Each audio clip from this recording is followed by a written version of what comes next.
Any questions? Oh, yes. Yes, I have a question. So on Facebook, a lot of times it comes up, like I've never bought an ad or like went into that because I don't know what the return will be. Right. And so the other day, I just, I wanted to see where it takes me. Mm-hmm. When it said boost this post or, Right. whatever. But it did come up something about the ratio between text and image, how much you have. And of course, that's something I have to Yeah. do a lot of research. There's a lot Yes. of What hoops kind that of, they need to do. yes, so what kind of post do you, would you put money into like the ads in terms of events So native videos posted to Facebook get a lot of traction. Because the autoplay feature shows up in people's feeds and they will autoplay. So if you create some of the most successful ads that I've seen are like video loops, like a short video loop. And it's like, I have a friend of mine that has a brand and she did a really amazing ad campaign that, her brand's worth a lot of money now. And she just launched it last year. But it's basically she has a fitness brand. And it's she has some of the models and it's just like a video loop of them jumping out and making a funny little pose. It's just that one little gesture. It's that one little weird movement of them doing something, and it just goes back and forth. And that is so incredibly eye-catching, and most of the times it's sort of a visually funny thing. Those get a lot of traction on Facebook. And it's that video with a little bit of link in the text, in the description, with a little description of what the product is, check this out. You gotta write some interesting copy. But those things get a lot of traction in Facebook. When you do live video streaming, you can throw a link in the description of that. And that live video, Facebook is still pushing that, and it'll get you a lot of audience. When you do, when you set the boost post stuff tends not to get as much traction as if you create an ad from scratch, through their ad interface. So their ad interface gives you a lot more targeting features than even the boost post feature gives you. And so that unless you have a huge built-in audience and you're boosting it just to connect with more of those people, it's better to set up an ad from scratch. And then they have if you're using an image, they have this, you can't have more than 20% of the image covered in text. But if that text is part of the image, now let's say you you take a blank canvas and you paint the text on a canvas and you put that in a room and you take a picture of that, that won't count. That'll be fine because it's part of the actual image. It's only digital text that you put on over the top of Photoshop that has an issue with that 20% image. But yeah, the event is relatively negligible. It's just about creating something that's eye-catching and boosting something that stays within Facebook's rules. The guidelines are pretty strict about this. So any other questions about anything at all whatsoever? Yeah. Well, creating mandalas, how would you get that on to sell? Creating mandalas, that's the art you make. You color in, yeah. Yeah, you could take you make your artwork, you take a picture of it or scan it into a computer, and then you make a digital file of it, and then you can put it on a t-shirt, you can put it on a blanket, you can put it on a beach towel, you can put it on any, through these on-demand manufacturers, you can put that artwork that you make, it doesn't matter what it is, on anything. And I'm sure with all the people that are in the world, there's going to be somebody out there that would like to have a towel with your artwork on it. So you would suggest putting it on a website?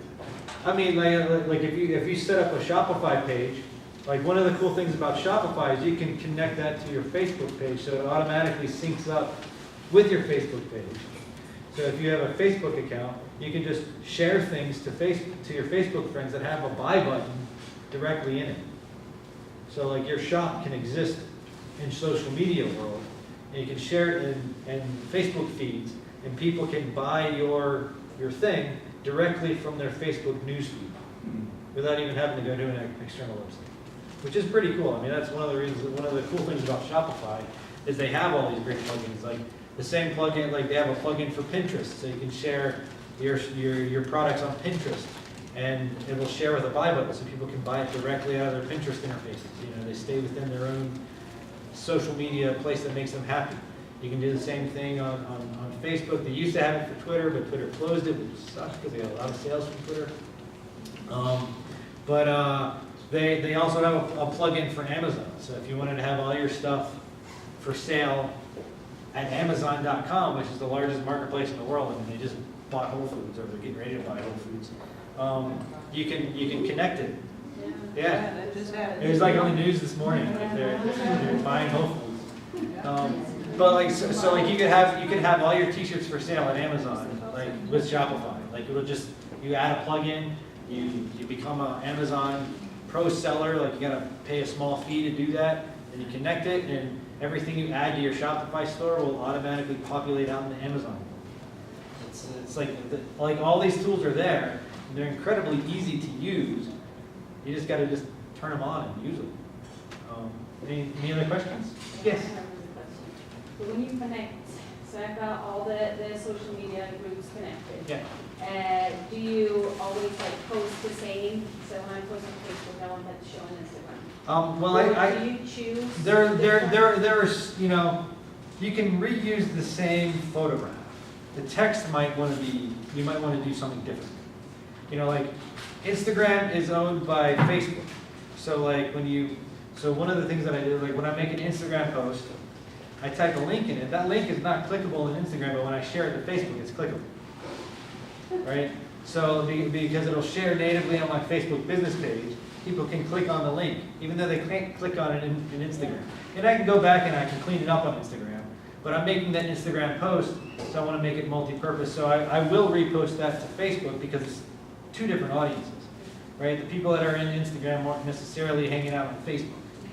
But on Twitter, it's another different audience, but you also only have 140 characters. You got a lot more characters that you can use on Instagram. So on Twitter, if I'm going to use that image, I might post it, you know, like an hour from when I posted it, you know, in the other social media, just so it might show up in, you know, a few different people's timelines. But my audiences on those platforms don't necessarily cross over. But when I post it to Twitter, I'll post the image, but then I'll tweak the wording that I use on Twitter to be more geared towards like stirring up conversation on Twitter. Like the Twitter is best when you're like triggering people to like have a conversation. Because even if it's a negative conversation, let's say I post some sort of anti-Donald Trump artwork or something like that, like that's gonna get a whole bunch of like, you know, right-wing people like saying all kinds of inflammatory stuff on it. But the cool thing is like I will quote retweet these things with like a response, you know, and I usually try to stay above the belt, you know, with these responses, and I try to, you know, and I might have some sarcasm in there, but when I do the retweet, my audience will jump on the bandwagon, like the people that are like really into my work and back me up, and so they'll start responding to those people, and then like my Twitter will be on fire all day long. There'll be like hundreds of messages going back and forth over like the one post. You know, which is like awesome because then you get tons of more followers and people start interacting, and like that's the kind of engagement you want. You know, like the kind of, you know, like when people start, like you send out a tweet and then everybody starts responding to it and retweeting it and like commenting on it, and that's how things tend to, you know, go more viral that way. And if you attach your artwork to it, even better. How much time a day do you spend on all of this? Well, most of the time I spend making my artwork. Facebooking, but no, really, like on average per week. I usually spend about, like I would say the majority of time that I spend is like maybe going to and from someplace or in between things, and that is spent responding. Not necessarily posting, but responding. So it means like every time you're like in the market, you're on the bus, you're like always having to keep up with it all, correct? Is that what you're for response and engagement, sure. Yeah. Like because you want to respond to people, you want to be relatively genuine. For like posting original content, maybe once or twice a day. You know, and like my main post comes at like I post it at like 3 o'clock in the morning when I'm finished working on the piece of art that I'm working on. You know, like I will take a picture with my phone of like whatever painting I'm working on, and I'll post that before I go to bed. And then when I wake up in the morning, there's like a whole bunch of stuff going on with that image, and then like, you know, while I'm like half awake in bed, I'll respond to most of it, and that'll be my, you know, I'll spend a half hour on that and then start my day. Yeah. So it's not a huge big deal. And as far as like scheduling original posts, so like I have a whole bunch of products in my store right now. And every one of those products are evergreen, so I can repost them. And so one of the things that Hootsuite allows me to do is I built up a database, a spreadsheet, with like it has a link to the particular product, and then it has a description of that, you know, some kind of a more like salesy, you know, but fun in my brand description. And then I have an image attached to each one, which is an image product image. And then I just upload that to Hootsuite, and then I have like 5 posts a day scheduled throughout the day, every day for the next 2.5 months. And I do that all in like one afternoon. Yeah. You know, so then I have like 5 posts every day for 2.5 months, and I don't have to post every time. I mean, I like to respond to people because then I can get engagement. But you know, as long as I still work, you know, all day long on my artwork. Right. You know, when I take a break, I'll check in or something like that. But most of the time, it's like the whole idea with this whole system is to enable you to have more time to make stuff. Right. You know, so you're not doing like crazy 9-to-5 stuff and grinding on stuff, and then you get home and you're too tired to work on stuff. You know, like I like to work on art when I have the energy to work on art. You know, and generally I go till about 4 in the morning. And you've got it to the point where it's sustaining you, basically. For me, but like I mean, it's growing there. It's getting more and more. I still take on some freelance work from time to time. I mean, I've just been like this whole system I just set up basically last year, so it's still growing. Yeah. It's making, you know, I make more now than I did before I started. You know, I still do freelance stuff because it still pays a little bit more, but this stuff is growing, and there's only one place for it to keep growing, is growing up. You know, it's infinitely scalable. Like I don't have to pay employees. The only fee that I have is Shopify, and occasionally when I want to run an ad. Like, and Shopify's $30 a month. You know, like I like there's no fees to connecting all these manufacturers. The fee is paid when somebody buys something. Which brings to Yeah. my question, do you have to enter any kind of contract with these manufacturers, or do you have? They don't own the rights to any of your stuff. I mean, you sign up to them, like, Because you sign up. yeah, you and click then- their terms of service agreement, but none of that stuff means, like, they're all very explicit in the fact that they don't own the rights to any of your artwork. Right. Like, you have to give them permission for them to have the image on their website, you know, like, not publicly or for promotional uses, but like you have to upload it to their website so they can then print it, and that's basically it. But I mean, like, there's like tons of these, like, the 3 that I listed are just the 3 that I use, but there are tons of other ones that just function as behind-the-scenes manufacturers, just like you would get a t-shirt made anywhere else, except they just do it on demand. You know, instead of you having to do bulk printing.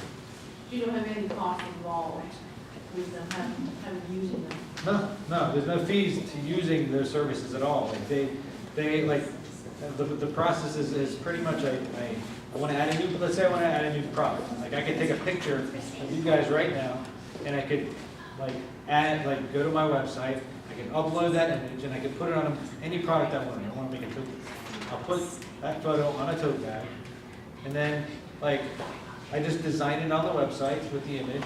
I size it and fit it to where I want, and I click add to my Shopify, it syncs it to Shopify, and so then there's a virtual product made. They create a virtual thumbnail, a virtual product, and then let's say you want to buy it. So you go to my website, you buy that product, and then all the fees are incorporated into the cost that you buy it. So like you buy something. I have most of mine set up to where the money will come into my account, my PayPal, and then right away it'll send the base price to the manufacturer. Like the money doesn't go to the manufacturer first, the money comes to me first, and then I have to digitally send some money over to the manufacturer, and that covers the manufacturing and the shipping and the packaging. They send it over, and then whatever the markup is on top of that goes directly and stays in my PayPal until I send it over to my bank account. So like like all the costs of any of the services wrapped in that moment when that product is made and sold. So like you don't have to keep paying, like there's no, if you're not selling anything, you're not paying anything except for Shopify. Do you like Etsy at all? You haven't mentioned it. Etsy's okay. It's still it's a walled garden. It's not building your own brand. It's still building Right. Etsy's brand. Yeah. So that Etsy, I think, would fit into more of the like cafe press world, even though it's more it's catered to more like handmade goods. It's and with a lot of these services, you can sync it with Etsy, Yeah. but you're not like like whatever your website is .com is where I think you should be selling your product. You know, when you're selling on Etsy, you're selling on Etsy, Yeah. and they're getting all the transaction information. Right. Like you're not getting emails and credit cards and like mailing addresses and stuff like that. That's like going to some other company. Yeah.